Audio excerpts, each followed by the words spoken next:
Bienvenue au podcast Upika, le podcast pour les geeks de sport où est-ce qu'on geek sur le sport avec d'autres geeks de sport. Cette semaine, c'est un hybride entre le coin du geek et le podcast Upika traditionnel. Charles Castonguay est venu avec moi et on a interviewé François Biot, qui est un professeur et chercheur à l'Université Laval, un vrai de vrai geek de sport, littéralement. On l'a questionné sur un de ses champs d'expertise qui est l'entraînement en altitude versus l'entraînement à la chaleur. Fait qu'on fait les points pour et les points contre des deux types d'entraînement, comment ça devrait être utilisé pour maximiser la performance. Ce serait quoi les protocoles qui seraient nécessaires? Quelles sont les adaptations physiques et physiologiques qui se passent lorsqu'on fait de l'entraînement en altitude et de l'entraînement à la chaleur? Et on fait une petite conclusion sur qu'est-ce qui serait le plus pertinent pour les gens qui écoutent le Upika Podcast, qui ne sont pas nécessairement des athlètes professionnels qui ont les moyens de se payer 3 semaines au Sierra Nevada en Espagne, mais qui veulent quand même maximiser leur performance. Fait que François nous fait une vraie de vraie classe de maître. Honnêtement, c'est le genre de contenu qu'on devrait payer pour être inscrit à l'université, pour écouter. C'est fou. Et là, moi, je l'ai eu gratuitement et là, je vous le donne gratuitement. Cette conversation-là est vraiment intéressante. Charles fait part d'une étude, en fait, et pose des questions peut-être un petit peu plus pointues. Et moi, je me fais la voix de qui je suis, d'enthousiaste de sport qui connaît pas beaucoup la science, ou du moins qui commence à la connaître un petit peu plus, mais je me fais la voix des auditeurs. Je pose les questions qui me viennent en tête pour essayer de clarifier la discussion, mais vous allez voir, les deux, François et Charles, sont des vulgarisateurs vraiment hors pair, puis c'est aussi des gens que ça paraît qui enseignent. Donc, des gens qui enseignent, c'est toujours plus facile à écouter parce que leur idée est déjà construite et concise. Le podcast est présenté par Upika. Vous le savez maintenant, Upika, c'est la marque ultime de produits pour les sports d'endurance. On a le Upika Endurance qui est le produit parfait pour pendant l'effort, glucides, électrolytes, donc énergie, hydratation. Le Endurance Plus, c'est la même formule, mais on ajoute 100 mg de caféine. On a le Endurance Récup pour récupérer, une récupération spécifique au sport d'endurance. Et on a aussi le Upika Carb Boost, qui est un ajout de glucides, en fait, pour mieux atteindre vos cibles de nutrition. Allez voir au upika.ca. Et oui, pendant que j'y pense, quand ce podcast-là va être sorti, la saveur de Upika Endurance Mangue est de retour. Fait que sautez là-dessus. Sans plus attendre, je vous laisse avec cette extrêmement pertinente conversation avec François Biot.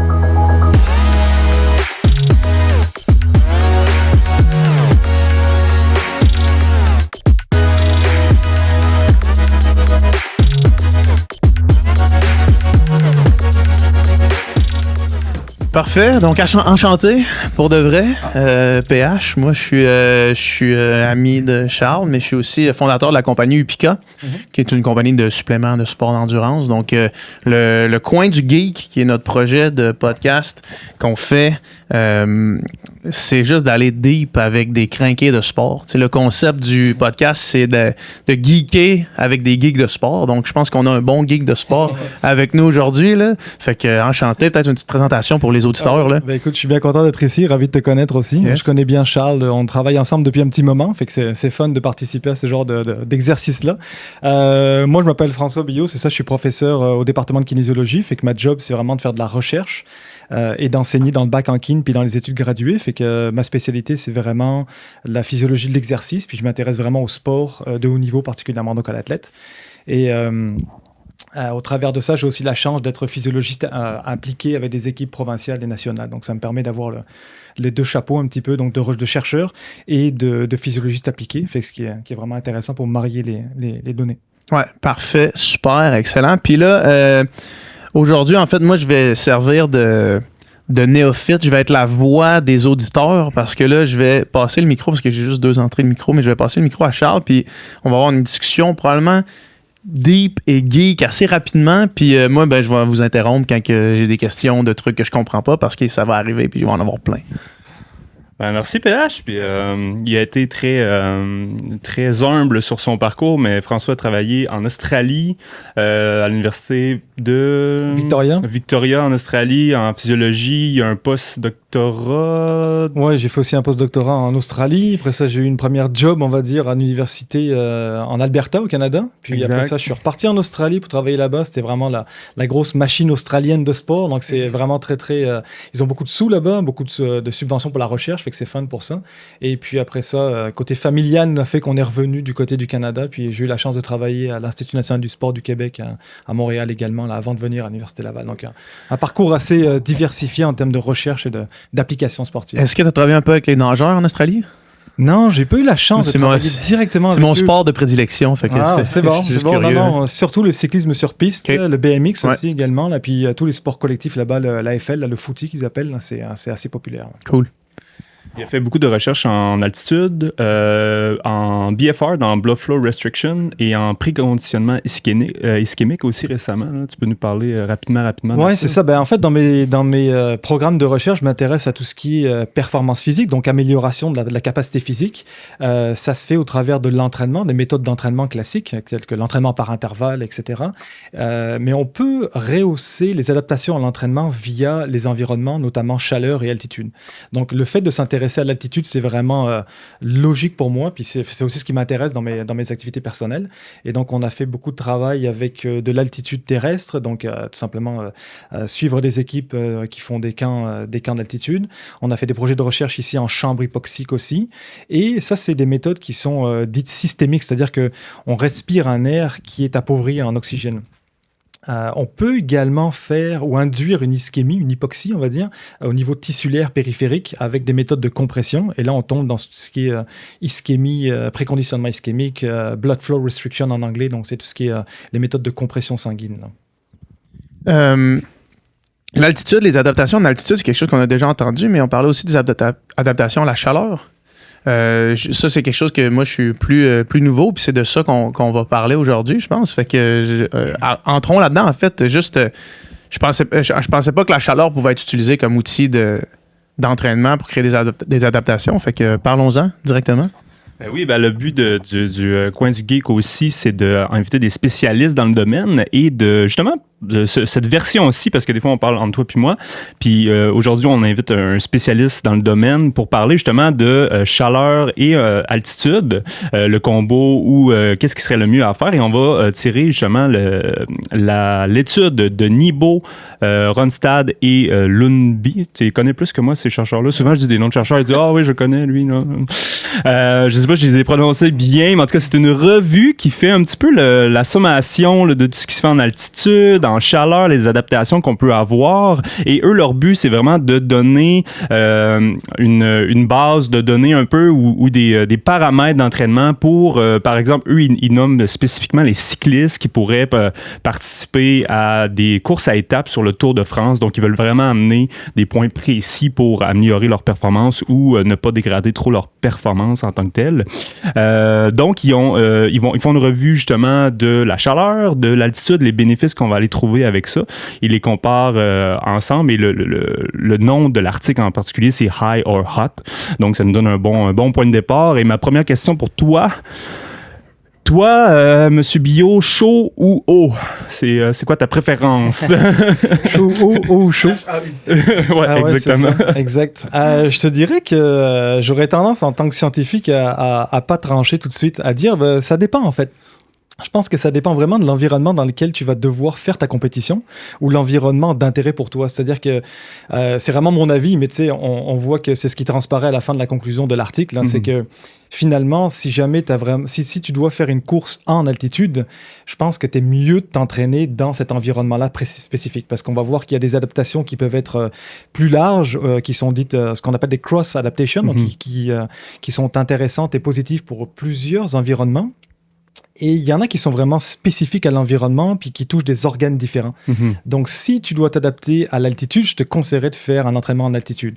Si maintenant tu as une course dans le chaud, il y a de bonnes chances que l'entraînement à la chaleur et cette exposition-là puis cet acclimatement à la chaleur soit plus un avantage pour toi. OK. Là où ça devient un peu difficile à juger, c'est les fameux cas de Tour de France ou les Giro d'Italie. Là, c'est que tu as autant des étapes de montagne et de la chaleur qui peuvent être combinées en même temps.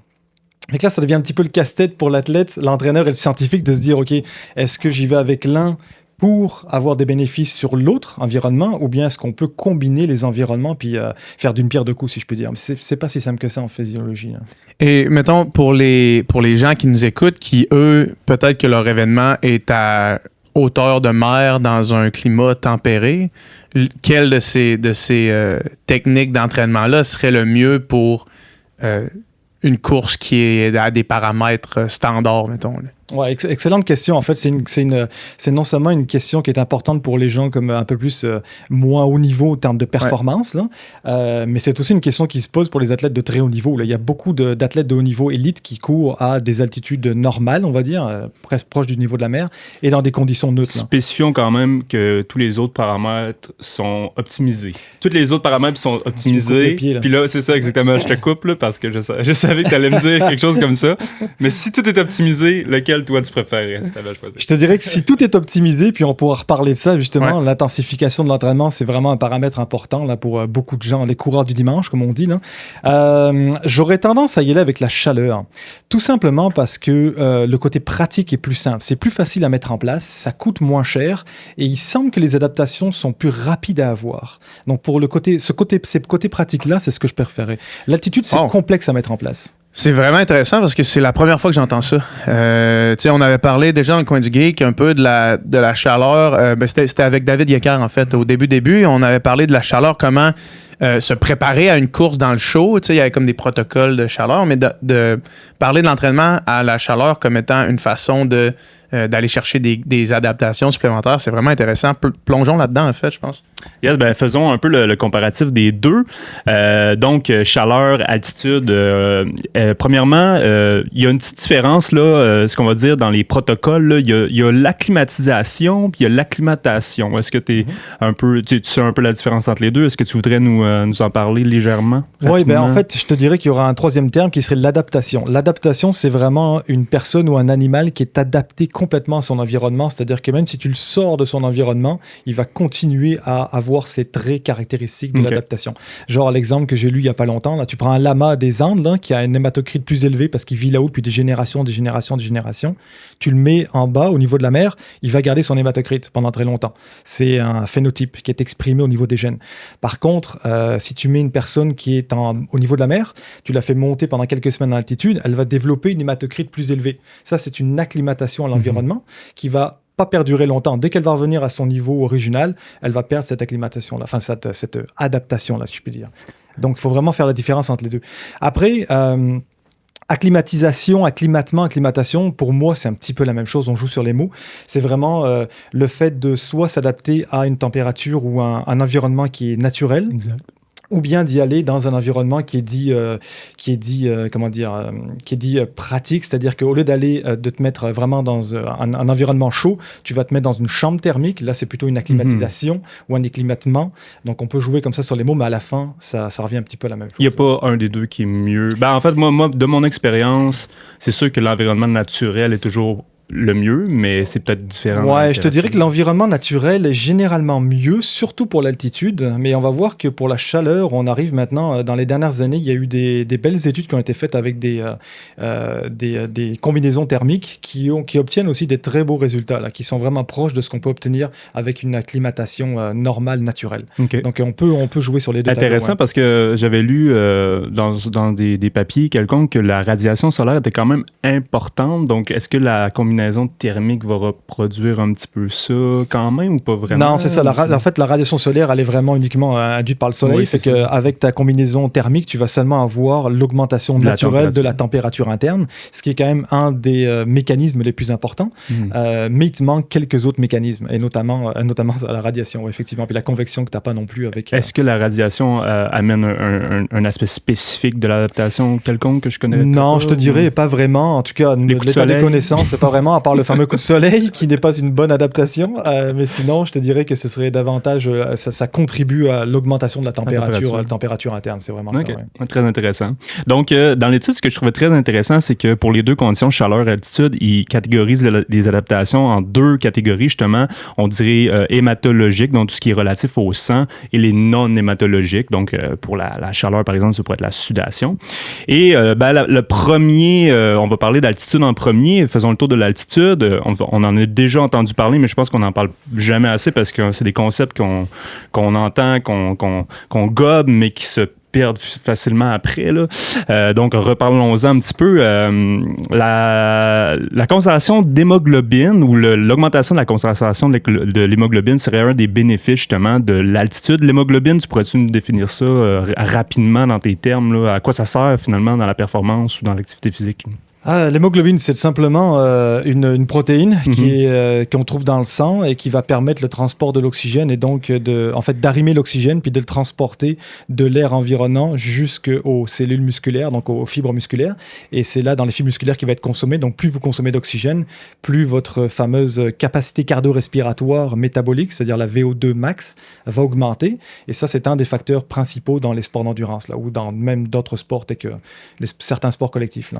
Donc, cette hémoglobine, en fait, plus tu peux l'augmenter, en théorie, mieux c'est parce que tu augmentes ta capacité de transport d'oxygène vers le sang. Exactement. Donc, ça va avoir une influence sur la concentration de l'hémoglobine. Et là, on fait la différence souvent entre la concentration et la masse d'hémoglobine qui peut être différente.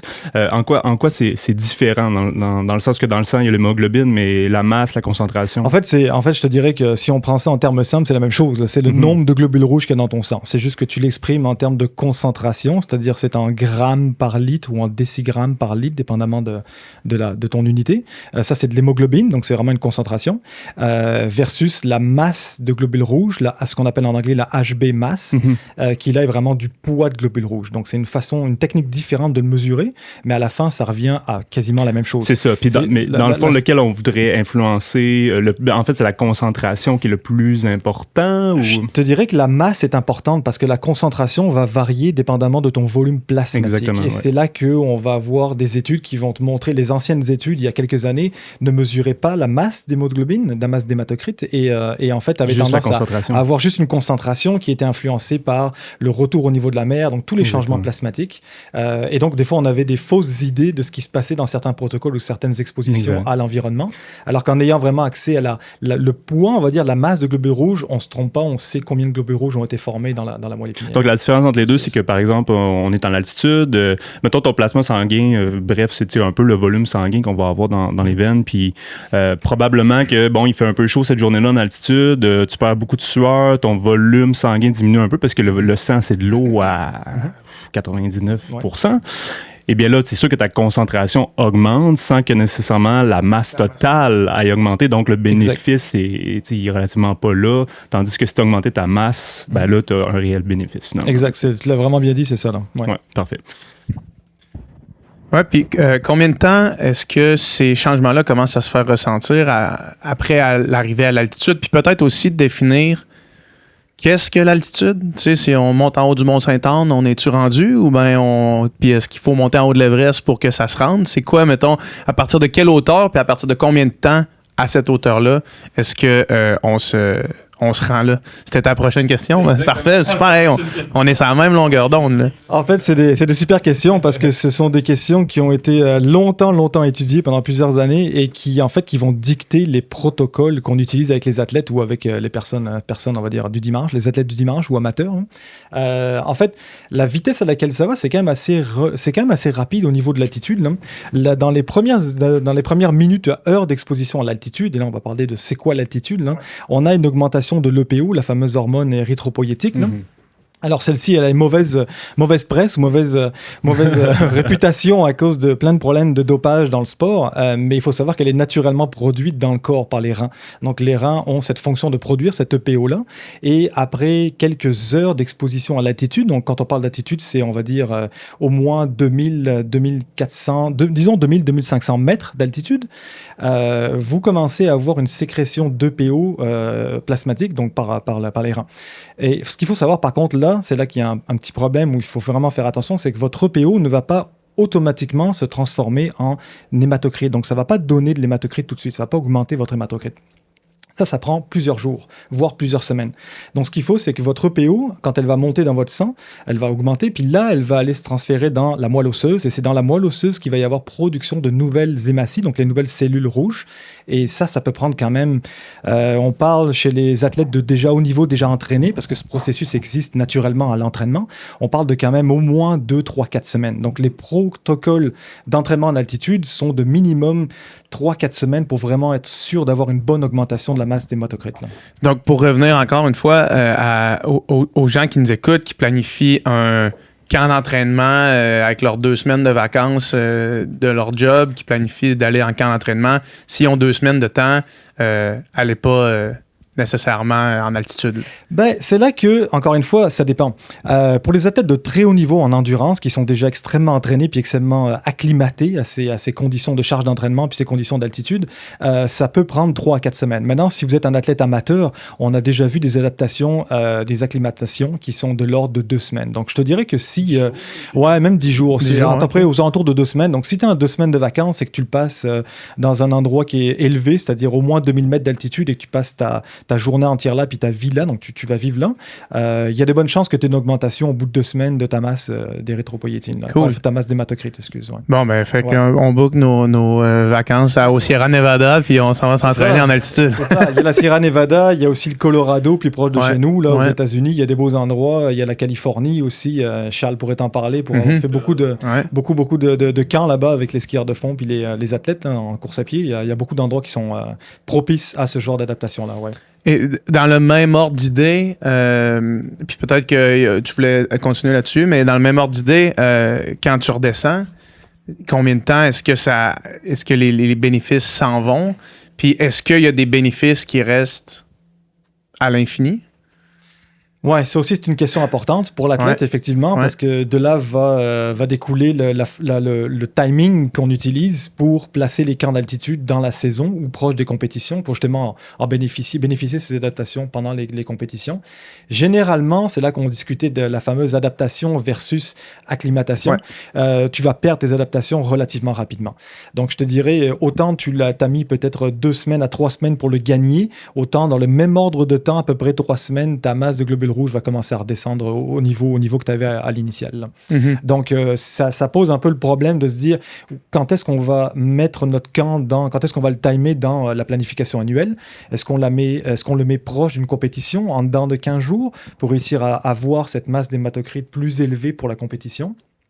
Il y a plusieurs considérations pratiques aussi à prendre en compte, mais effectivement, c'est une excellente question. Ouais. Donc, tout ce que tu vas gagner, tu vas malheureusement le reperdre si tu ne le maintiens pas.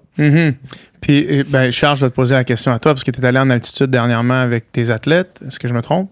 Non, absolument. Puis, c'était pourquoi tu es allé à ce moment-là, alors que eux, leur saison, c'est dans plusieurs mois, là? Je pense que, François, pour le confirmer, il y a un effet d'accumulation aussi qu'on voit chez les athlètes. C'est-à-dire que les athlètes de très haut niveau vont souvent faire 3, 4 camps d'altitude même. 4, c'est quand même beaucoup, mais dans l'année, justement, pour bénéficier de ça. Mais nous, principalement, ce qu'ils font, on l'utilise beaucoup pour maximiser des blocs d'intensité aussi qu'on peut faire après. Ouais. Donc, il n'y a pas juste, mettons, la compétition. Oui, c'est vraiment important de faire un bloc avant la compétition, mais par exemple, de faire un bloc d'entraînement de 14 à 21 jours d'altitude, de revenir quelques jours de repos, et là, de faire un bloc, par exemple, de VO2 max. Qu'est-ce que tu penses de ça, toi? Oui, effectivement, c'est une des stratégies qui est les plus utilisées par les athlètes, parce que le problème de timer tes camps proches des compétitions, c'est que c'est un peu risqué aussi, dans le sens où quand tu vas en altitude, certains athlètes peuvent moins bien dormir à cause de l'élévation. Tu changes aussi d'endroit, donc au lieu de dormir dans ton lit, dans ta chambre, dans ta maison, tu es dans un hôtel. Des fois, il y en a, ça perturbe le sommeil. Fait que finalement, ces camps-là, ils vont peut-être t'amener à augmenter ta masse de globules rouges, mais tu as plein d'autres facteurs qui vont peut-être pas faire que tu vas être au top de ta forme le jour de la compétition. Fait que c'est une stratégie de le placer proche, mais il y a aussi, comme disait Charles, la stratégie de le mettre plus tôt dans l'année et de le faire coïncider juste avant des blocs d'entraînement très intenses pour essayer de maximiser ces moments-là dans l'année. Puis, dans le fond, il y a plusieurs approches aussi que tu peux avoir en altitude. Il y en a plusieurs qui sont répertoriées. Il y a le fameux Live High, Train Low, le Live High, Train High, le Live High, Train Higher, des trucs comme ça. Toi, y a-tu quelque chose que tu préconises en particulier? Parce que ça se lance à balle un peu dans la littérature. Là. Il y a des études qui disent le Live High, Train Low, c'est le best. Puis après ça, l'autre qui dit non, de faire tes intensités quand même en haut, c'est bon, etc. Toi qu'est-ce que tu penses de ça? Ouais, je te dirais qu'encore une fois, ça va dépendre vraiment de ton plan annuel à toi, puis des styles de compétition que tu vas faire, de ton sport. Je te dirais que si tu veux vraiment maximiser la masse de globules rouges, là, les Live High, Train High sont les meilleurs dans le sens où c'est là que tu passes le plus de temps en altitude. Donc, on parlait tantôt de l'altitude minimum, qui était à peu près 2000-2500 mètres. Il y a la durée minimale. Donc, si tu passes pas assez de temps en dedans de 24 heures, tu perds aussi ce potentiel d'augmentation de cette masse d'hématocrit. Donc, les Live High, Train High, donc ce qu'on appelle les camps où tu vis et tu t'entraînes en altitude, sont généralement considérés mieux pour ça. Ceux-ci, par contre, ils ne te permettent pas de t'entraîner correctement parce que tu es en altitude constamment. Donc, si tu es dans une période de ton plan annuel et que tu as besoin ou que tu commences à faire tes entraînements d'intensité, là, ça va être très dur pour toi de t'entraîner dans ces intensités-là à 2000-2500 mètres. Donc, généralement, ce qu'on fait, c'est qu'on descend plus bas. Quand on dit plus bas, c'est généralement 1000-1200, ça suffit. Et là, tu peux conduire tes séances de haute intensité. Et ça devient du Live High, Train Low, c'est-à-dire on vit le plus possible en altitude, mais pendant quelques heures dans la journée, on descend plus bas et on fait une séance d'intensité qui nous permet en fait de tout simplement avoir une excellente séance en termes de qualité de séance. Là. Donc, pas être affecté par l'altitude. On parle de à peu près 1000 mètres, 1200 maximum pour les séances d'intensité. 1000-1200, c'est raisonnable. Puis ça dépend du type d'intensité, parce que nous, on fait un peu un mix justement avec le groupe de ski, puis le groupe d'athlétisme font la même chose. Dans le fond, c'est tout ce qui a un peu de tempo, on peut quand même se permettre d'être un petit peu plus haut, tu sais, qui va pas dépasser le seuil anaérobique, on va dire. Puis tout ce qui est très VO2 max, très intense, là, on va descendre beaucoup plus bas. Là, effectivement, tes séances par intervalle, c'est un éventail qui est extrêmement large. Donc, si tu pars du vraiment très haut, le proche du VO2 max, on est mieux d'être plus bas, donc c'est-à-dire 1000-1200. Par contre, tout ce qui est tempo vers le seuil ou en dessous du seuil, on peut se permettre de le faire même à 2000 mètres, ça peut passer là. Et puis, ça, ce sont des adaptations. Depuis tantôt, on parle d'adaptations hématologiques, là, mais il y a quand même aussi des études qui montrent qu'il y a des adaptations périphériques. Donc, s'entraîner en altitude. Donc, on a parlé du Live High, Train High, du Live High, Train Low, mais il y a aussi le Live Low, Train High, c'est-à-dire on vit au niveau de la mer, comme ici à Québec, mais on s'entraîne dans des conditions appauvries en oxygène. Et donc là, ça se fait soit dans une chambre hypoxique, soit avec un masque hypoxique qu'on met sur le visage, puis on respire un mélange gazeux qui a une concentration plus basse en oxygène. Puis ça, il y a des études quand même qui montrent qu'il y a des augmentations du potentiel périphérique, donc c'est-à-dire musculaire, au niveau de la fibre musculaire. Ouais. Mais ce que j'avais lu aussi, c'est qu'on peut augmenter, par exemple, la concentration en hémoglobine qui va favoriser le transport d'oxygène et tout. Mais souvent, ce qu'on remarque aussi, c'est qu'au niveau, je crois que c'est des enzymes mitochondriales, il n'y a pas nécessairement une augmentation qui va être de la même ordre. Donc, on est capable de transporter plus d'oxygène, mais nos muscles ne sont pas nécessairement capables de l'utiliser, c'est ça, en fait? En fait, ouais, tu peux le voir comme ça, mais je te dirais la meilleure façon de le voir, là, c'est le fait que il faut voir que la fibre, elle est extrêmement adaptée à l'exercice. Donc, on est des humains, les êtres humains sont des organismes qui sont très, très endurants, très, très oxydatifs. Donc, on a une proportion de fibres de type 1 lente qui est plus élevée. Et je te dirais que, globalement, les mitochondries sont largement surdéveloppées comparativement à notre potentiel. Donc, le maillon faible, pendant longtemps, on a pensé que c'était le transport d'O2. C'est vrai que c'est quand même le transport d'oxygène. Généralement, si tu es capable d'augmenter ton transport d'O2, la fibre, elle va consommer cet oxygène supplémentaire. Donc, généralement, on voit quand même dans certaines études des augmentations du potentiel enzymatique, donc les enzymes oxydatives, comme tu l'as mentionné, mais c'est souvent dans un moindre coût que le transport d'O2, donc tout ce qui est hémoglobine. Ouais. Et est-ce que le retour du CO2 est exactement la même chose? Si tu augmentes ton transport d'O2, ta capacité à réabsorber CO2 et à le clearer va être pareil ou c'est pas pareil? En fait, ça, c'est des mécanismes qui sont différents. La capacité à consommer ton oxygène, c'est vraiment oxydatif, c'est les enzymes mitochondriales, donc c'est tout ce qui est dans la mitochondrie, on va dire, la petite usine là, qui casse l'ATP puis qui consomme de l'oxygène pour faire de l'énergie. Mais ensuite, tu as tout ce qui est les organismes tampons, donc ils sont aussi des protéines, notamment les fameux bicarbonates, là, qui vont venir tamponner ce CO2, c'est-à-dire, quand on dit tamponner, c'est-à-dire le consommer puis l'extraire du muscle, parce que le CO2, ça va se transformer en acide après ça. Donc, qui dit acidose dit problème de contractilité musculaire, donc de fatigue musculaire et de baisse de performance. Fait que généralement, je te dirais que les deux vont relativement bien ensemble, le côté apport d'oxygène, consommation d'oxygène et augmentation de la capacité tampon. Par contre, il y a des méthodes quand même très différentes pour les cibler. Donc, tout ce qui est capacité de tampon, c'est vraiment l'entraînement de haute intensité, l'entraînement, comme on dit, lactique, l'entraînement par intervalle de très haute intensité, c'est ça. Est-ce que, on n'est pas dans ce sujet-là, mais ceci n'est pas une pub pour Morten, peu importe comment on le dit. Quoique Morten, c'est danois, puis cette étude-là est danoise aussi, on va dire. Est-ce qu'une supplémentation comme Morten le suggère en bicarb, par exemple, ils ont sorti un produit, le bicarb que tu manges comme une soupe avant. Est-ce que ça peut aider cette capacité de tampon-là? Je te dirais que je connais pas le produit, je suis pas familier avec ce produit-là.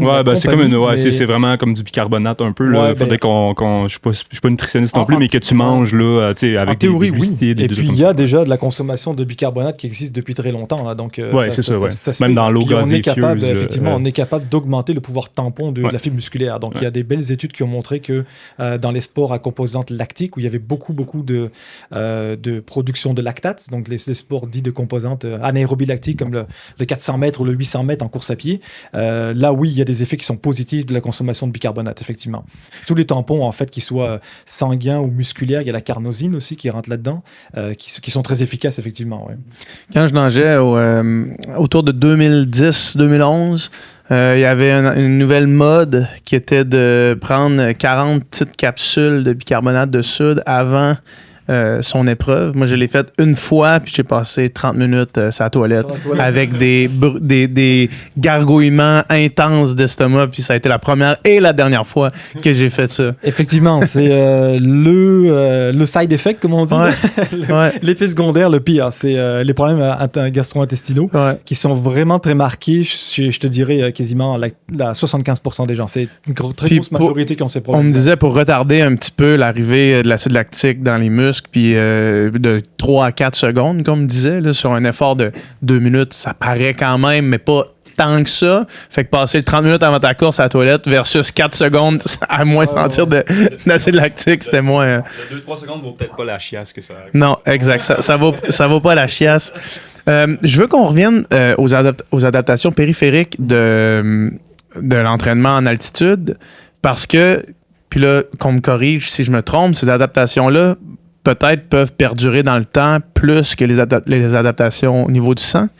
Oui, il y a eu quelques études là-dessus, mais pas tant que ça. Il y a des études surtout sur l'adaptation, mais pas beaucoup sur comment on appelle ça, la suite, là, c'est-à-dire après quand, je trouve plus mon terme, là, le déconditionnement, on va dire, de ces facteurs-là.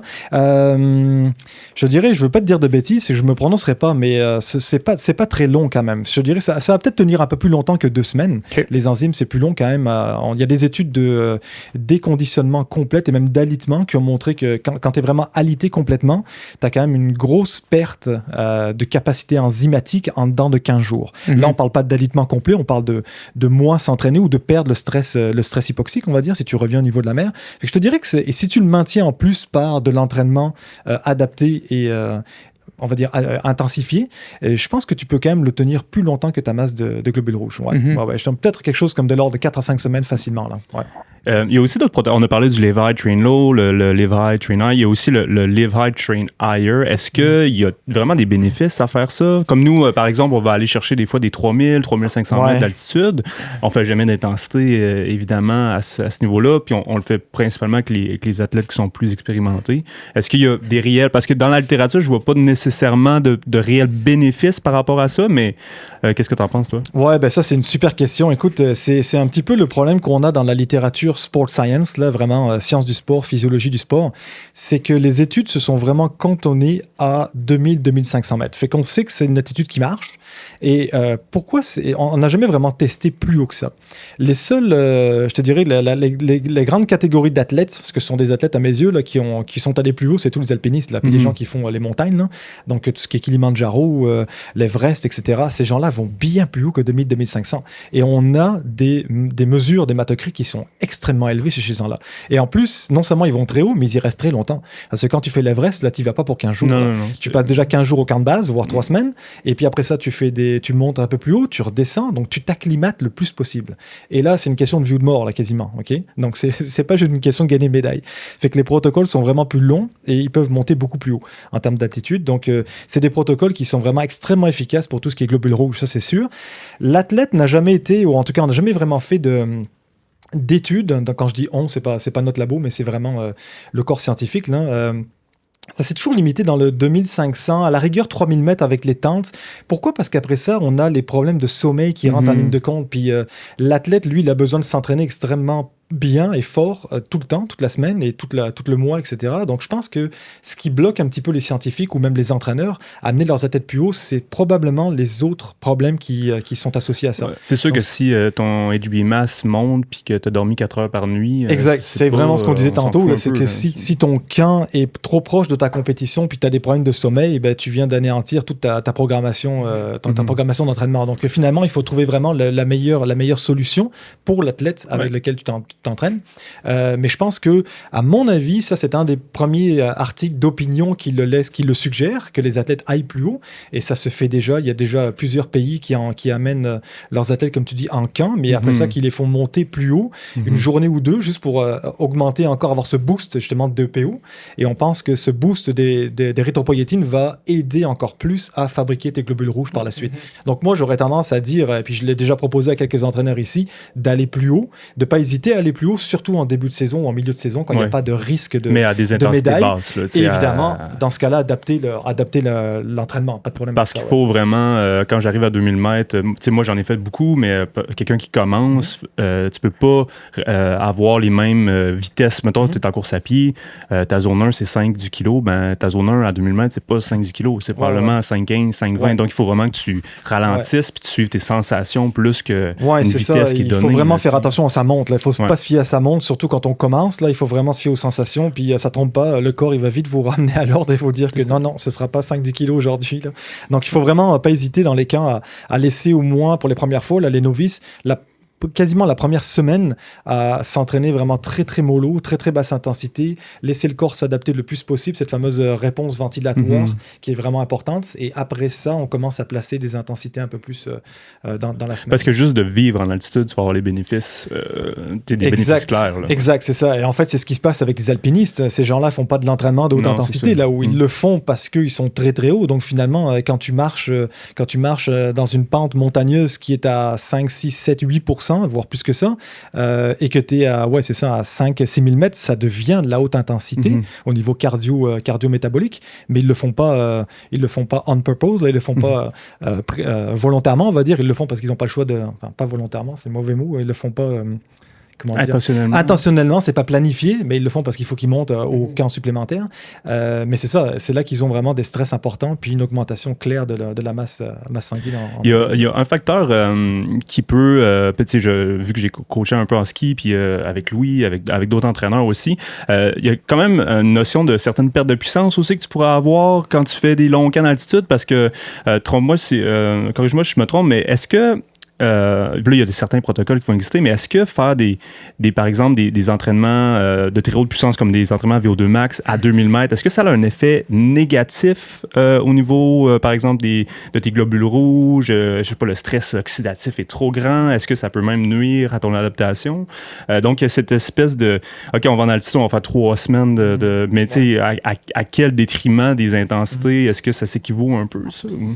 Ben, je te dirais que c'est plusieurs questions que tu poses dans une seule. Là. C'est-à-dire que le constat, pour l'instant, il est clair que quand tu vas en altitude, c'est essentiellement pour obtenir cette augmentation de masse de globules rouges. Donc, l'idée, c'est vraiment d'y passer le plus de temps possible et d'être le plus haut, entre guillemets, possible. Donc, 2000-3000 mètres.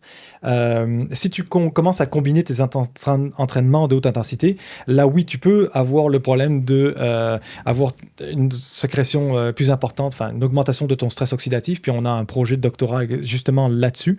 En ce moment qui se déroule ici au PEPS. Là. Mais sinon, je te dirais que c'est le problème numéro 1. Deuxième problème, c'est que tu auras beaucoup de mal à terminer tes séances, tout simplement. Donc, les séances que tu as planifiées dans ton entraînement, tu pourras tout simplement pas les tenir. Tu vas peut-être en tenir 1 ou 2, mais tu feras pas ça pendant 3 semaines. Là. Ou alors, si tu y arrives, tu risques de développer un surmenage fonctionnel ou peut-être pas fonctionnel. Donc là, tu risques de créer ce qu'on va dire le surmenage, c'est le surentraînement, là, mais à petite dose. C'est ça que tu risques de faire plutôt qu'autre chose. Là. Donc, c'est vraiment mieux de ne pas... même s'il y a une dégradation, on va dire, du output en puissance, là, à la fin peut-être, brut, c'est vraiment pas le focus de mettre sur les intensités, puis on y va vraiment pour faire du volume. Puis combien de fois on peut faire de l'intensité, en fait?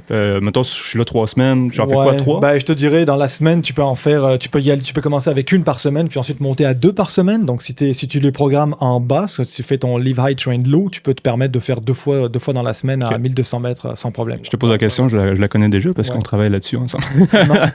C'est pour les biens de la discussion. Tu sais, ton output mécanique qui diminue, c'est vrai, c'est faux. Tu sais, il y a quand même plusieurs athlètes qui vont garder cet output-là dans le sens où dès que tu vas redescendre au niveau de la mer après ton camp, il suffit de quelques semaines pour te réhabituer à la pression barométrique, on va dire à ton vrai poids là, de niveau de la mer et toute la stimulation neuromusculaire va revenir rapidement. Quand tu parles d'athlètes qui sont très entraînés, d'athlètes de relativement bon niveau, là, voire haut niveau, ces gars-là, ils perdent pas en stimulation neuromusculaire si vite que ça. Donc, ils le regagnent rapidement. Il y a certains protocoles qu'on va aller faire quand même des petits bursts de puissance, des 5, des 10 secondes avec des longs repos en altitude qui n'affectent pas trop rien, aucun paramètre. Exactement, c'est ce que j'allais dire. Rien ne t'empêche d'adapter ton entraînement de façon à inclure ce genre de séances-là. Et c'est pas en faisant des petites accélérations comme ça que tu vas vraiment affecter complètement ton état général, ta fonction immunitaire. Et tu vas maintenir tes capacités de puissance et de vitesse. Exactement, il n'y a pas de problème avec ça. Ça, je te dirais que ce sont des choses qui sont non écrites dans la littérature, mais que beaucoup d'entraîneurs ont tendance à faire quand même, là, ou même d'athlètes naturellement. Hein. Grâce à toi.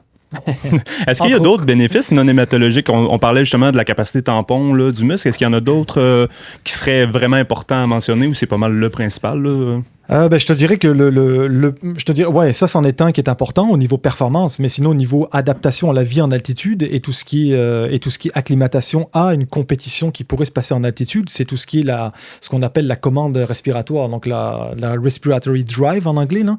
La commande respiratoire, ça c'est le fait de prendre sa respiration et d'augmenter son amplitude ventilatoire. Ça c'est vraiment la première chose, c'est le tout premier mécanisme qui se passe quand tu es exposé à l'altitude, que ce soit une altitude naturelle ou pas. C'est le fait qu'on a des chémorécepteurs ou des chimiorécepteurs qui sont un peu partout localisés, notamment dans la crosse aortique, dans plusieurs artères importantes, des veines importantes, qui vont mesurer très précisément les concentrations d'O2 puis de CO2. Et là, si on parle d'O2, dès qu'on a une diminution de cette concentration d'O2, on a une commande réflexe qui passe par le système nerveux central, le système nerveux sympathique, etc., qui va stimuler les muscles inspirateurs, notamment le diaphragme, pour augmenter notre ventilation.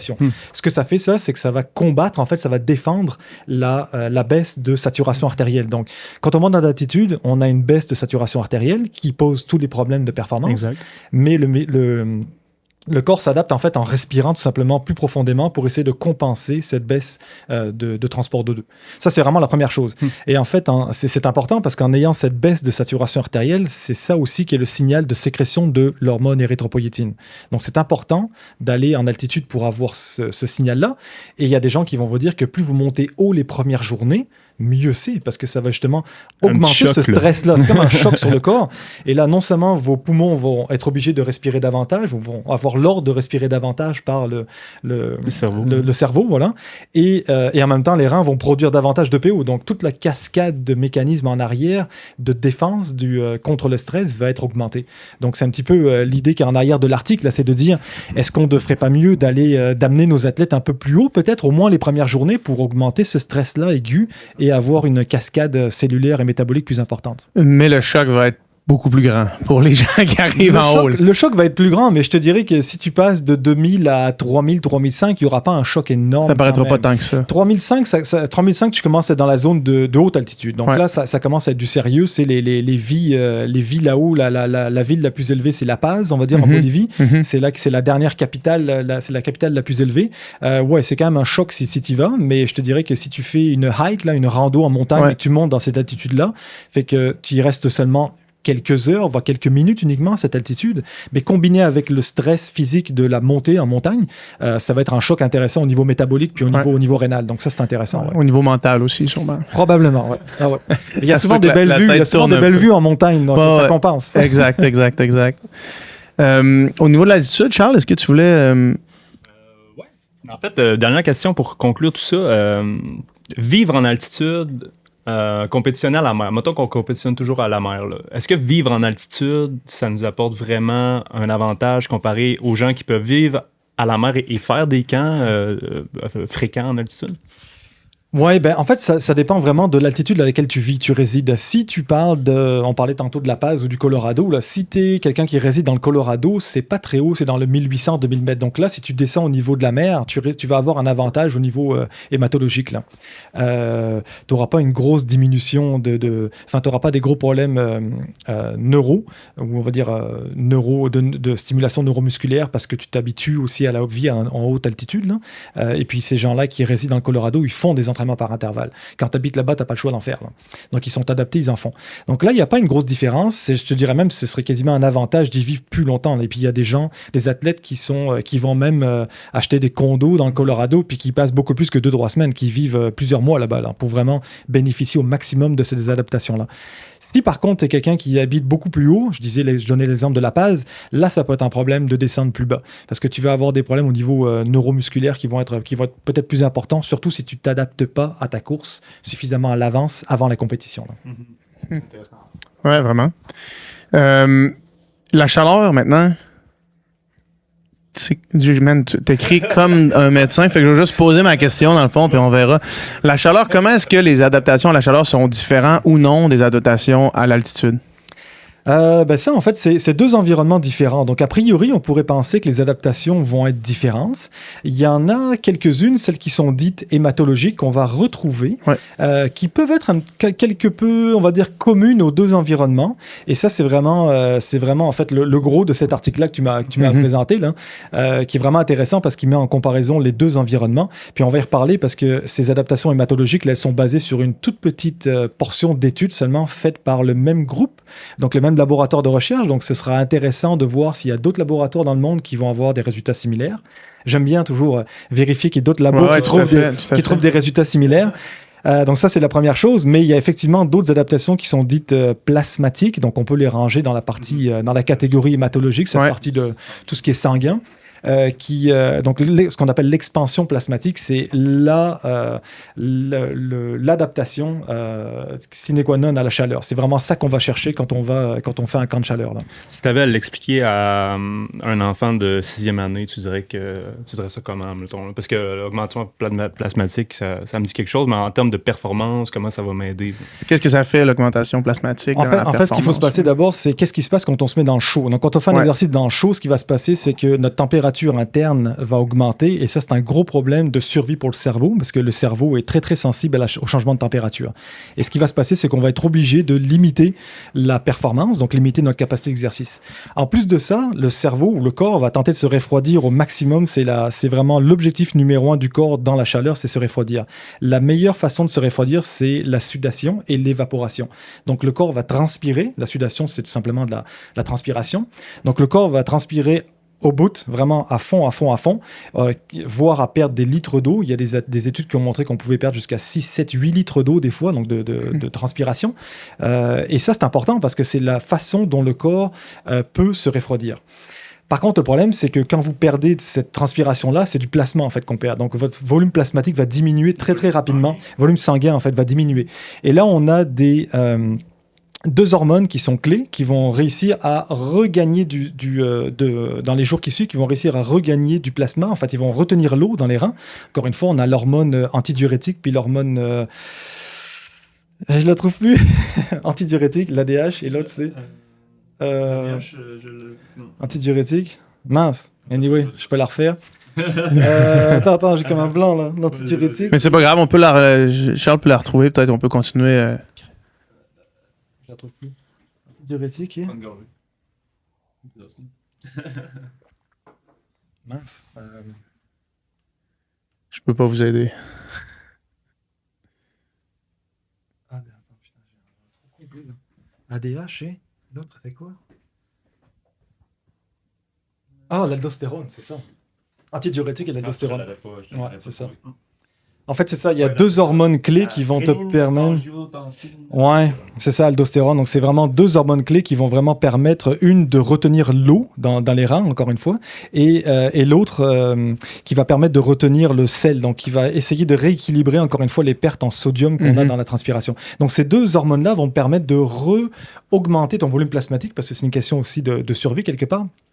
Et d'où ton expansion plasmatique. C'est que si tu restes dans ton environnement chaud, ces deux hormones vont essayer de booster en fait ton volume plasmatique pour contrebalancer l'évaporation, la sudation, on va dire. C'est très important parce que plus ton volume plasmatique va augmenter, plus tu vas permettre de transpirer tôt et efficacement. Donc, tu vas permettre de te refroidir et donc ça va te permettre de maintenir ta performance dans le chaud. Si tu n'avais pas ce mécanisme-là, tu ne pourrais pas le faire, puis tes performances crasheraient complètement dans le chaud. Là. Donc, c'est un mécanisme de survie, mais qui est en même temps très efficace pour la performance. Là. Pourquoi est-ce que les performances sont à ce point-là dictées par la température corporelle? Pourquoi est-ce que les performances chutent drastiquement si la température augmente? N'importe qui a déjà fait une course à la chaleur c'est que les performances sont drastiquement moindres. Puis la perception d'effort est encore pire. C'est ça, en fait, c'est une question de survie. C'est qu'en fait, l'hypothalamus, là, qui est en fait le centre, c'est un petit morceau, une petite partie dans le cerveau, là, qui est vraiment le thermostat du corps. Il est très sensible à la température. Puis je pense que les valeurs de performance qui sont notées, c'est au 0.01 degré Celsius. Donc c'est vraiment très précis. Et en fait, il monitore l'hypothalamus, entre autres, là, ces récepteurs-là, ils suivent la température du sang et la température du liquide rachidien, céphalorachidien.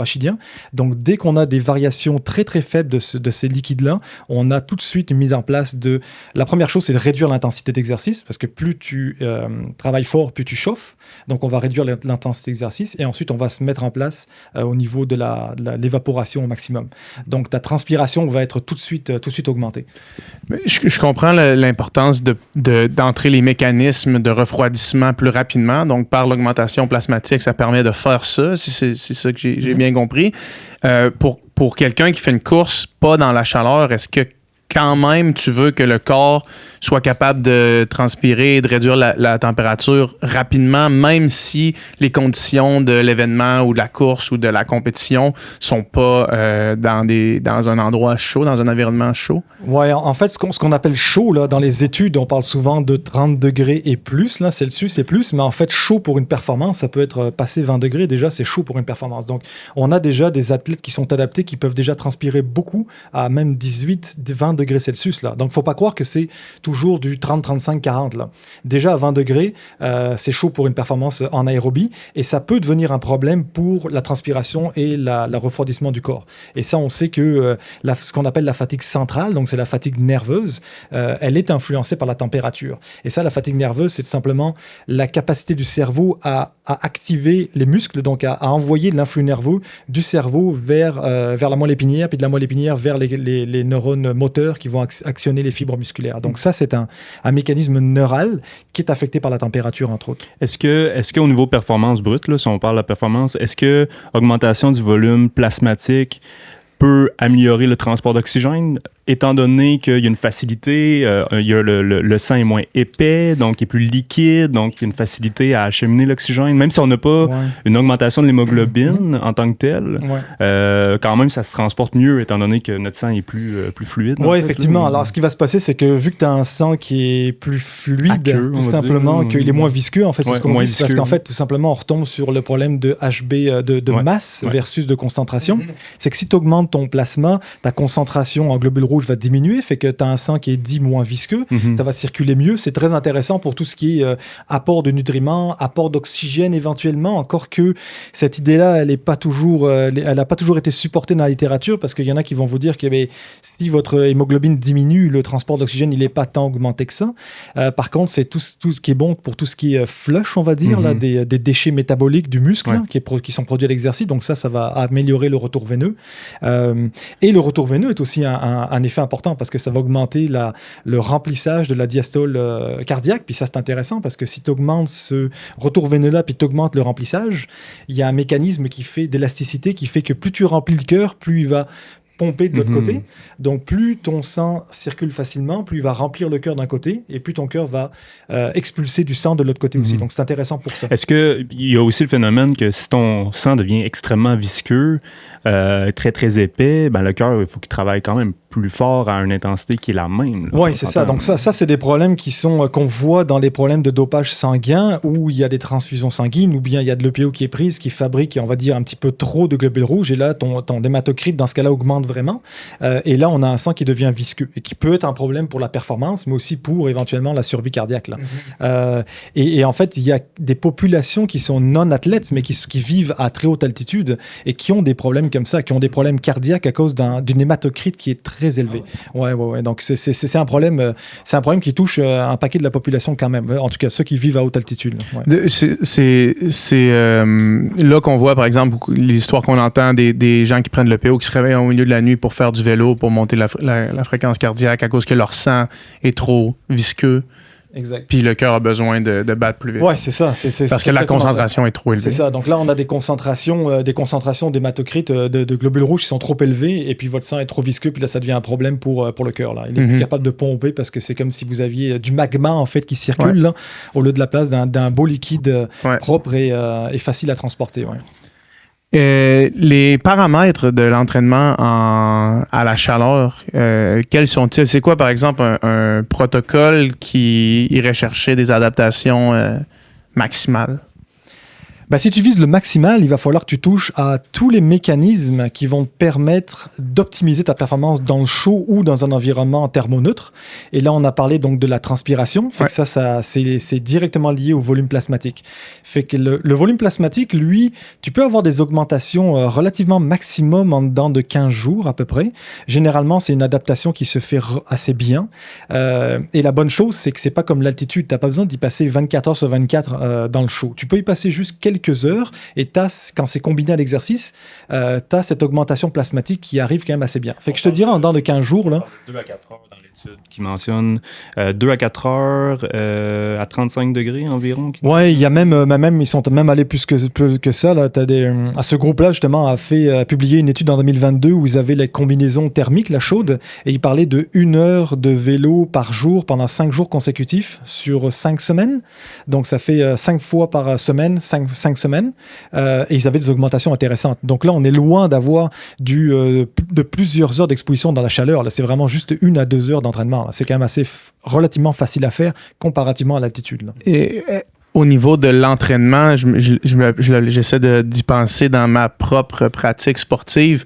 Ça peut pas être de l'intensité à 35 degrés. Je veux dire, ça devient insoutenable. Tu l'as bien deviné, là, c'est un petit peu comme tout environnement extrême. Dès qu'on te met dans un environnement extrême, le corps, lui, il va être en état de choc, fait qu'il va pouvoir supporter des charges d'entraînement beaucoup plus faibles. Et même, je te dirais qu'il y a des belles études qui ont été publiées par des groupes en France qui montrent que si tu combines un entraînement à la chaleur avec de l'entraînement d'intensité, tu risques d'arriver à un surmenage non fonctionnel très rapidement en dedans de 2 à 3 semaines. Exact, parce que les fois que ça m'est arrivé dans ma vie de vraiment sentir que je surchauffais, là, ça prenait plusieurs jours à récupérer de ça. Là. Quand j'allais faire une long run, mettons, en trail, dans une canicule, tu finis la long run de peine et de misère, mais le lendemain, quand tu te réveilles, tu as l'impression de t'être fait rouler dessus par un char. Puis tu peux avoir des dommages cardiaques qui peuvent être causés à la longue, et puis aussi tu as les gros problèmes de fatigue mentale, fatigue nerveuse qui sont importants aussi. Puis la fatigue nerveuse, on le sait, c'est un des problèmes qu'il y a à la répétition d'exercice. Donc si tu enchaînes des doses d'entraînement élevées, la fatigue nerveuse, ça va être le premier problème que tu vas rencontrer, qui va t'empêcher de faire ça. Donc idéalement, il faut justement récupérer dans un endroit qui est plus frais pour que le cerveau, on va dire, se refroidisse plus vite et donc que tu puisses récupérer plus facilement. Là. Hier, je regardais le Grand Prix cycliste de Montréal avec Tadej Pogačar qui avait un capteur de température corporelle sur sa strap de... Ouais. J'imagine que pour être capable de mieux quantifier la qualité de ce travail en chaleur-là, c'est quelque chose qui est important, d'avoir la température corporelle plus que la température de l'extérieur. Puis y a-tu un genre de seuil qui est important de dépasser, puis un seuil qui est important de ne pas dépasser lorsqu'on travaille en chaleur comme ça? Oui, ben, en fait, il y a plusieurs points. Le premier point, c'est d'être capable de mesurer la température interne. C'est pas facile à faire. Donc, les capteurs cutanés, ils sont souvent limités à ta température externe, c'est-à-dire cutanée. Ils sont pas forcément un bon reflet de ce qui se passe à l'intérieur. Donc, il faut se méfier de ça. C'était pas Christian Blumenfeld, justement, qui avait un genre de petit suppositoire qui se rentrait. En fait, les suppositoires, donc ce sont des capteurs télémétriques là, que tu peux. C'est un suppositoire, donc tu rentres par la partie postérieure, soit maintenant tu as des pilules télémétriques que tu avales comme une pilule, comme un médicament, et ça se retrouve au même endroit en gros, mais après ça, ce que ça fait, c'est que ça te donne une température interne. Donc tu as plusieurs façons de le faire. Tu as cette façon-là, qui est la plus sympa. T'es rendu loin quand même. T'es plus dans la pratique du sport santé.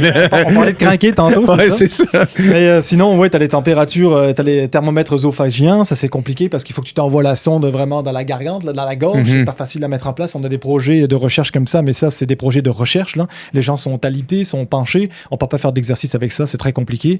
Les températures auriculaires sont des relativement bons reflets de température interne aussi. C'est toujours mieux qu'une température cutanée. Ouais. Ça c'est sûr. Par contre, cette température cutanée, si tu la connais, si tu connais celle de la personne, tu peux te fier à cette température-là pour avoir une idée de son évolution et de peut-être avoir des seuils à dépasser ou pas dépasser pour une personne donnée. Là. Et on parlait de seuil tantôt. Généralement, dans les études, les études d'entraînement, ou d'exposition à la chaleur, on essaie de viser du 38,5, 39 gros maximum, 39 degrés Celsius interne. Donc interne, ça tu peux l'avoir très facilement en 1 heure d'exercice à 30 degrés. Là. Ouais. Tu te mets avec un t-shirt bien simple, là, tu n'es pas de fan, c'est-à-dire que tu réduis ton évaporation au maximum. Je te dirais qu'en 30-40 minutes, tu peux te trouver à 38,5 facilement. Facilement. N'importe qui a fait du Zwift, le vélo stationnaire, dans une salle fermée. Et là, je sors un petit peu de ce champ-là, juste parce qu'il y a cette question-là qui m'est apparue. On parle de température comme étant un élément limitant de performance. Est-ce que si on avait toutes les ressources du monde pour calculer vraiment précisément la température interne puis qu'on avait illimité de tout ça, est-ce que la température du corps serait une donnée intéressante à toujours garder en tête pour, par exemple, les zones d'entraînement ou les zones de performance? Par exemple, si je me dis, OK, là, je m'en vais faire un marathon, un effort de 3 heures, puis je vise, là on le calcule juste selon les fréquences cardiaques parce que c'est la seule chose qu'on a. On dit, OK, là, je dépasse pas 170 de fréquence cardiaque. Est-ce que si on avait la capacité de calculer vraiment précisément notre température corporelle, on pourrait se baser là-dessus pour gérer nos efforts? Ouais, excellente question. Je te dirais que j'essaie de voir comment je vais répondre à ça. En fait, je lance ça. C'est pas pantoute dans l'étude, c'est juste comme ça m'est apparu dans ma tête. En fait, c'est un excellent point. Je te dirais que si on pouvait le faire, j'essaierais de le faire. Puis je pense que ce serait un super facteur ou un super mesure à avoir et à prendre en compte dans tes zones d'entraînement, puis même dans ta performance. On se fie tout le temps au pace et aux allures et à la fréquence cardiaque qui correspond, donc le stress cardiaque qui correspond à l'allure. Mais si on pouvait avoir la température interne, ce serait intéressant, oui. Parce que j'imagine sur un ultra, par exemple, excuse-moi, t'as coupé, j'imagine sur un ultra, je veux dire, la fréquence cardiaque, elle varie beaucoup, tu montes, tu descends, tu sais, puis tout dépendant de l'intensité, mais j'imagine qu'à amener, tu surchauffes. Là. Ah oui, c'est sûr. Puis un truc qui est vraiment important à se rappeler, c'est que, tu l'as mentionné tantôt, c'est que les efforts perçus, c'est ta difficulté perçue d'effort, elle, c'est quand même un excellent reflet de tout ce qui se passe autour du stress corporel. Et il y a beaucoup d'études qui ont été réalisées dans les années 2000-2010 sur ce qu'on appelle le pacing, là, en anglais, les stratégies d'allure. Comment est-ce que le cerveau, parce que c'est le cerveau qui régule, là, comment est-ce que le cerveau régule la performance? Et on peut être très, très, très précis dans nos allures, sans même regarder une montre. Là. Le cerveau est capable de prendre les feedbacks qu'il reçoit, tous les réflexes qu'il reçoit de partout dans le corps. Ça peut être ça peut être la température, ça peut être les pressions d'oxygène, ça peut être les mécanorécepteurs, la tension, la douleur, et avoir une régulation très précise du recrutement musculaire et donc de l'allure. Fait que finalement, si tu te bases sur tes efforts perçus et que tu te dis que dans la course, je ne veux pas dépasser un 6 sur 10 ou disons un 14 sur 20, ce qui est déjà modérément difficile sur une épreuve de longue distance, je pense que tu vas être bien. Ça va être beaucoup plus facile que de mesurer une température interne. Disons que cette variable-là d'effort perçu va être un bon reflet et un regroupement de tout le stress que tu vas vivre à l'effort. Là. Ouais. Donc, c'est souvent comme ça, je te dirais que c'est un marqueur qui est utilisé beaucoup maintenant à l'entraînement. C'est qu'au lieu de regarder les fréquences cardiaques, on utilise des efforts perçus. Ouais. Ça se fait de plus en plus dans beaucoup de pays, dans beaucoup de sports en plus, endurance autant que sport collectif. Là. Puis j'imagine, le moins tu fais ça, ben le moins tu es capable de reconnaître tes efforts perçus. Puis le plus tu essaies de suivre juste une fréquence cardiaque qui prend pas en compte tout le reste, comme la chaleur par exemple, ou l'inverse, tu prends la chaleur sans prendre en compte la fréquence cardiaque, ben tu perds des données. Tandis que si tu te fies, puis tu essaies de rester le plus possible en connexion avec ton effort perçu. C'est exactement ce que tu dis, c'est qu'il y a eu des cas, de gens, d'athlètes qui ont manqué leur performance, qui ont eu des contre-performances parce que se fiaient trop à leur pace, à leur allure, et ils voulaient à tout prix maintenir une allure. C'est un peu le cas de la personne d'endurance. On parlait tantôt, tu sais, de l'athlète d'endurance. Au meilleur d'entre nous. Exact. Tu sais, on parlait tantôt de l'athlète d'endurance qui veut en faire trop tout de suite. Et il faut se fier pas juste à sa montre là, mais à son feeling là, donc ses sensations d'effort. Donc je te dirais qu'en température, dans le show, c'est la même chose. Si tu fais pas attention à tes sensations, tu risques d'arriver au bout du mur très rapidement. Là, puis ça va faire mal. Là. Fait que, pour résumer tout ça, dans l'étude, justement, on fait la sommation de tout ça. Donc, la chaleur diminuerait la fréquence cardiaque pour un même effort, augmenterait le volume systolique. Tu me dis si je me trompe, et c'est un peu ce qu'il disait. Là. Je vais te corriger, c'est juste l'adaptation à la chaleur. Ouais, la exactement. Chaleur en tant que telle, l'adaptation à la chaleur. Excusez, l'adaptation à la chaleur, donc faire les entraînements à la chaleur, amène ça. Augmentation de la thermorégulation, diminution de la température centrale à l'effort. Donc, ça nous adapte à ça. Diminution de la température de la peau à l'effort. L'adaptation à la chaleur, pas juste momentanément quand on s'entraîne à 35 degrés. Diminution de la température d'apparition de la sudation. Ça, tu le montres. Puis ça, c'est un des points les plus importants parce qu'en fait, ça veut dire que votre sudation, votre mécanisme de refroidissement, il va commencer plus tôt, c'est-à-dire à une température plus basse. Donc, le corps se prévient et au lieu de, disons, je vais te donner un chiffre, au lieu de commencer à transpirer à 37,5, il va commencer à transpirer plus tôt à 37,3. Et ça, c'est toute la différence sur une course de longue distance. Et non seulement il transpire plus tôt, mais il va transpirer plus parce que vous avez plus de plasma aussi accumulé. Donc, tu as les deux en un qui sont liés là. Augmentation du refroidissement par l'évaporation, justement. Augmentation de la sensibilité du flux sanguin cutané qui augmente un peu la sudation. Ça, en fait, c'est que tout le mécanisme de transpiration, il est lié à la perfusion sanguine. Et donc, il faut que ta perfusion, il faut que ton sang arrive en surface pour pouvoir être refroidi. Et donc, ça, c'est sous le contrôle des muscles lisses qui sont des muscles dont on n'a pas le contrôle volontaire. C'est des contrôles involontaires par le système nerveux qui permettent de augmenter ou ralentir ou réduire en fait le débit sanguin dans certains territoires. Et quand tu es à l'effort en chaleur, plus en chaleur qu'en thermoneutre, là, et en chaleur, tu vas voir que tes mains vont commencer ou ta face va commencer à rougir. Pourquoi? Parce que c'est tous les territoires cutanés qui vont être perfusés davantage pour justement relâcher plus de température, plus de chaleur, c'est ça. Augmentation du taux de la sudation. Aussi, ça pourrait améliorer les inconforts gastro-intestinaux, mais particulièrement à la chaleur même. Augmentation du confort à la chaleur. Diminution de la sensation de fatigue à la chaleur. Donc, il y a beaucoup de bénéfices associés à la chaleur.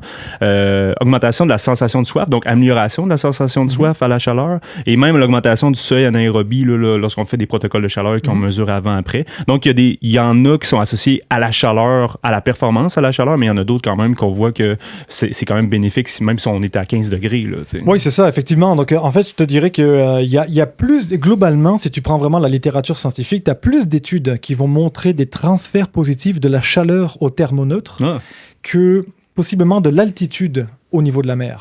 Donc, parce que la chaleur a l'air d'avoir des avantages, je viens de les nommer tous, là, au niveau autant hématologique, plasmatique que cérébral, la pénibilité de l'effort. Là, si tu es capable de toffer des efforts, comme tu dis, tu fais du trail dans un canyon, il fait super chaud, tu es capable de toffer plus facilement un effort à 15 degrés à Québec. C'est même si c'est de l'entraînement par intervalle. Tu l'avais, tu sais, entraînement difficile, guerre facile. Là. Et après ça, tu as des avantages au niveau périphérique avec le glycogène, effectivement, puis le repoussement justement du seuil lactique. Donc ça peut être tous des avantages qui vont avoir éventuellement des effets positifs au niveau thermoneutre aussi. Là. Ouais.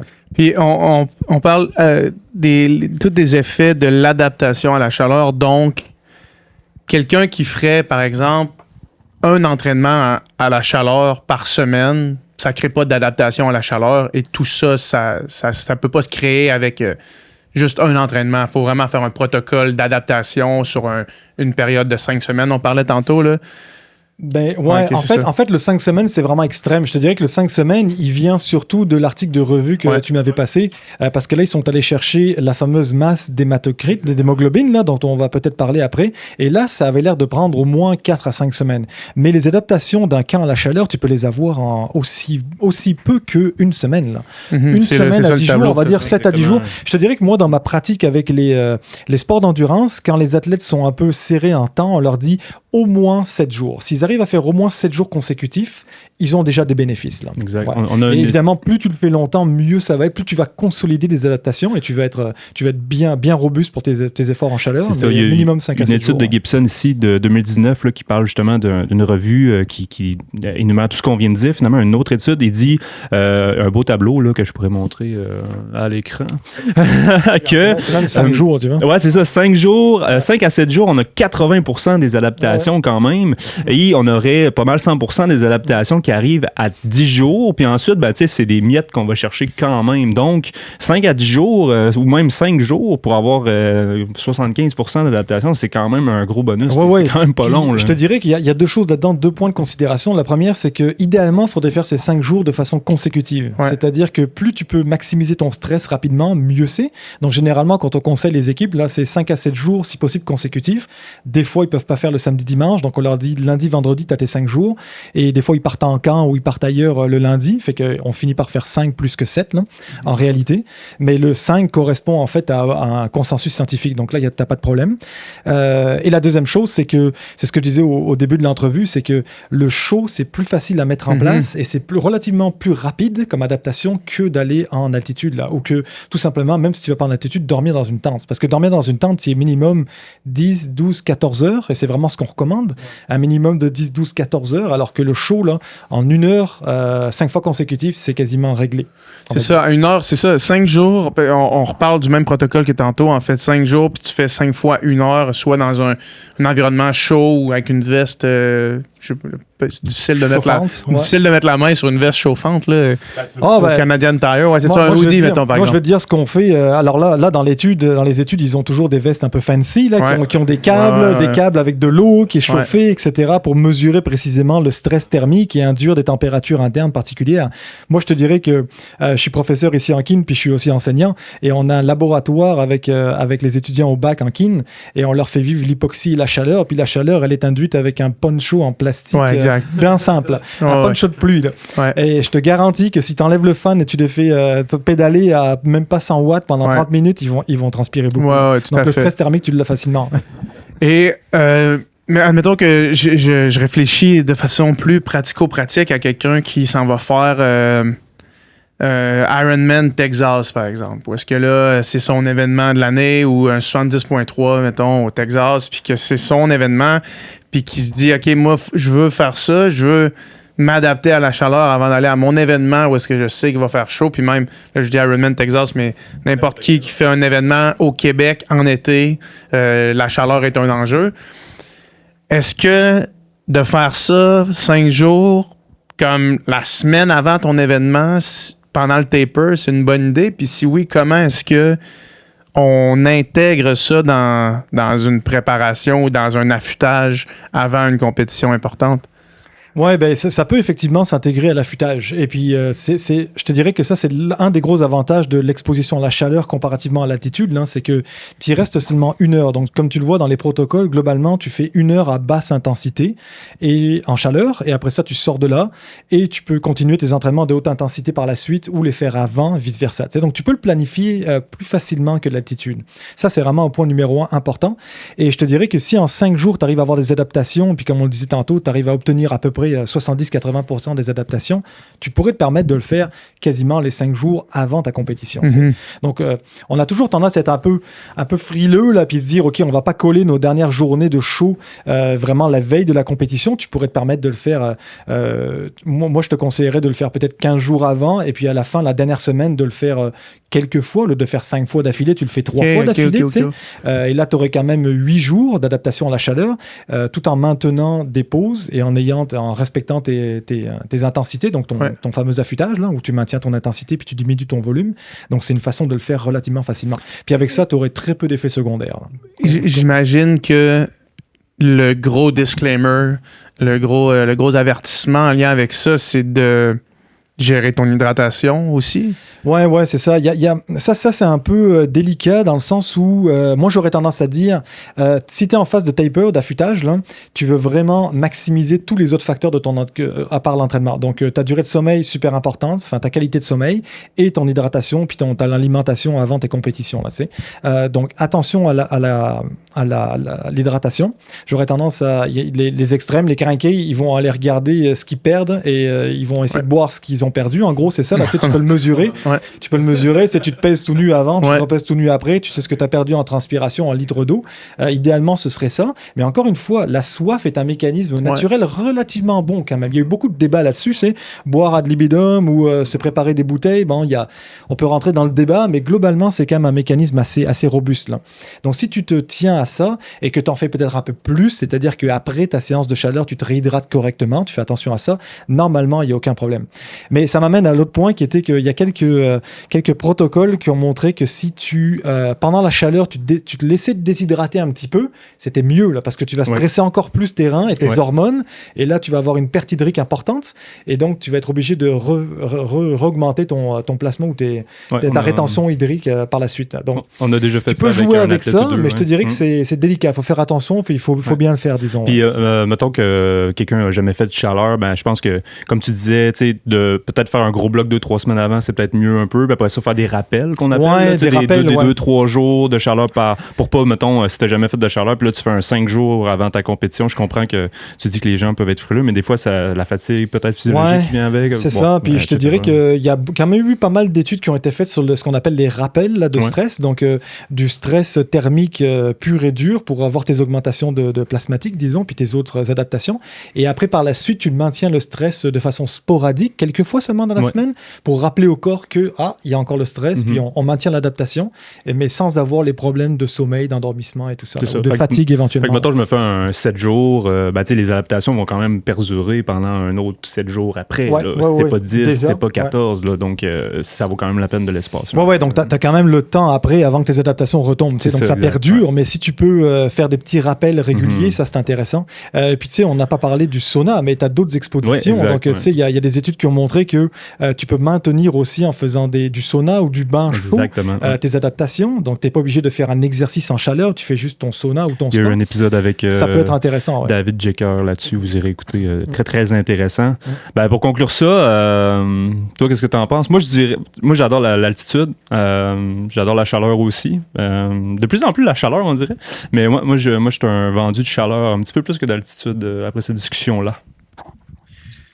Moi, je pense aux gens qui écoutent le podcast, puis aux gens comme moi qui aller en altitude, c'est un projet quand même. Tu sais, il faut que tu te rendes là, il faut que tu y ailles. C'est vraiment, ça coûte cher. C'est une dépense qui est le fun à faire quand tu es un athlète élite, puis que c'est ça que tu fais. Mais pour les athlètes amateurs, je pense que chaleur, ça semble bon. Puis encore une fois, c'est simple, somme toute. Puis avec les changements climatiques, puis les courses qui vont être de plus en plus à la chaleur, peu importe où est-ce que vous êtes dans le monde, j'imagine que l'adaptation à la chaleur, ça va être nécessaire de plus en plus. Effectivement, je pense que tu touches sur un point intéressant ici, là, puis pertinent, là, c'est que de plus en plus, les courses, même en altitude, on a beau dire que l'altitude, c'est un environnement froid, il y a quand même beaucoup d'endroits où il y a du chaud et du froid en même temps, du chaud et de l'altitude, pardon, en même temps. C'est un point qui est important. Donc, je pense que l'acclimatation à la chaleur, puis toute la pénibilité, là, s'habituer à ça, l'adaptation à ça, ça va vraiment être, c'est bénéfique, c'est sûr. Puis, le côté pratique est toujours important avec les athlètes quand on travaille, athlète-entraîneur.